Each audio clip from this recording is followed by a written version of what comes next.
जिस देश में दिन की शुरुआत चाय से होती है, जहां त्योहार मिठाई के बगैर अधूरे लगते हैं, जहां घर से लेकर दुकान तक चीनी रोजमर्रा की जरूरत है, वहां चीनी की कीमत सिर्फ एक कमोडिटी का रेट नहीं बल्कि घर के बजट का सवाल है।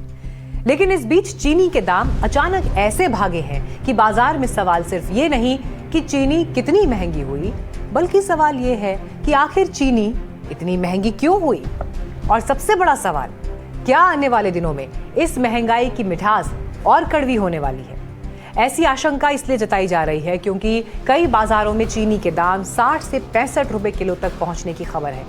यानी जिस चीनी के दाम कुछ समय पहले तक लगभग 45 रुपए किलो के आसपास थे, उसमें बहुत कम समय में जबरदस्त उछाल आया है।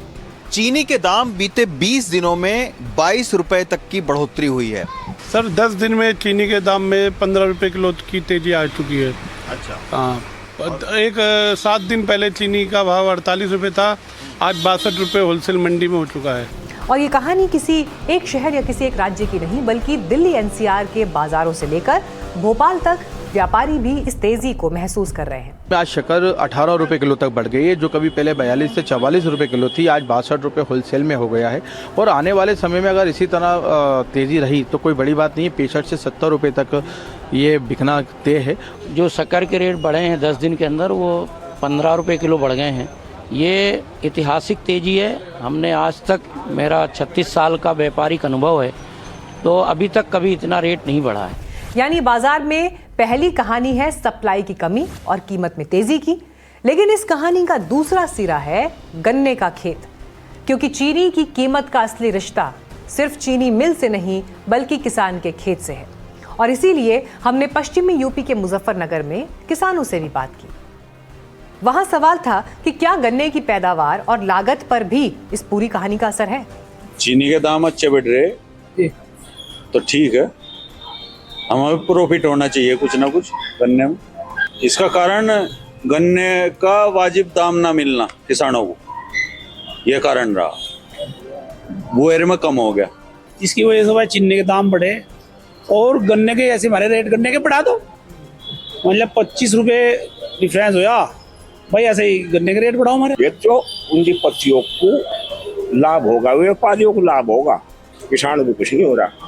और यही इस कहानी का सबसे दिलचस्प हिस्सा है कि चीनी महंगी हो रही है, लेकिन क्या इसका फायदा उस किसान को भी मिल रहा है जिसके खेत से गन्ना निकलकर मिल तक पहुंचता है। मुजफ्फरनगर में हमने व्यापारियों से भी बात की और आम लोगों से भी। गन्ने से एथेनॉल जो ब्लेंडिंग हो रही है, जो बन रहा है, तो आप चीनी और चावल में तेजी देखने को मिलेगी, क्योंकि चावल से भी एथेनॉल बनता है और गन्ने से भी बन रहा है, तो इस वजह से दोनों चीज़ तेज है। तो सरकार को मैं ये कहना चाहूँगा कि चलो ईंधन की भी ज़रूरत है हमें, लेकिन चीनी की कीमतें बढ़ने से पूरी रसोई का बजट सब आदमियों का बिगड़ जाएगा। चीनी अकेली चीज़ नहीं है जिसकी कीमत बढ़ी है। चीनी महंगी होगी तो मिठाई महंगी होगी, बेकरी का सामान महंगा होगा, चाय कॉफ़ी की लागत बढ़ेगी, शरबत और दूसरे खाद्य उत्पाद महंगे हो सकते हैं। और त्योहारों के मौसम में इसका असर और बड़ा हो सकता है, क्योंकि सामने रक्षाबंधन, जन्माष्टमी, गणेशोत्सव, दशहरा और फिर दीपावली। यानी जिस समय बाजार में मिठाई, पेय और चीनी की मांग बढ़ने वाली है, उसी समय चीनी के दाम पहले ही तेज हो चुके हैं। लोग तो हैरान परेशान है ना, शक्कर कभी इतनी महंगी नहीं हुई, अब कैसे हो रही है। मतलब 1-2 रुपये तेज़ी आती है, फिर उसके बाद 1-2 रुपये मंदी भी हो जाती है। अभी तक ऐसा हुआ है, मगर अब ऐसा नहीं हो रहा, अब तो ऊपर ही जा रही है। अब कहाँ तक जाएगी ये किसी को नहीं मालूम। रिपोर्ट्स के मुताबिक घरेलू बाजार में सप्लाई टाइट होने और त्योहारी सीजन में मांग बढ़ने की आशंका कीमतों पर दबाव बना रही है। लेकिन यहाँ एक और सवाल है, क्या चीनी की इस महंगाई के पीछे सिर्फ मौसम और सप्लाई की कहानी है, या फिर गन्ने के इस्तेमाल और एथेनॉल की बढ़ती मांग का कोई कनेक्शन है। गन्ने से चीनी बनती है, लेकिन उसी गन्ने से एथेनॉल भी बनाया जाता है, और जब गन्ने का इस्तेमाल दूसरी ज़रूरतों के लिए बढ़ता है तो सवाल उठता है कि खाने की चीनी के लिए उपलब्धता पर उसका कितना असर पड़ता है। और इसीलिए सरकार भी सक्रिय है। बढ़ती कीमतों को रोकने के लिए थोक खरीदारों और डीलर्स के स्टॉक पर पाबंदियां कड़ी कर दी गई हैं। थोक व्यापारी अब 10 लाख मीट्रिक टन से ज़्यादा चीनी का कोटा नहीं रख सकते।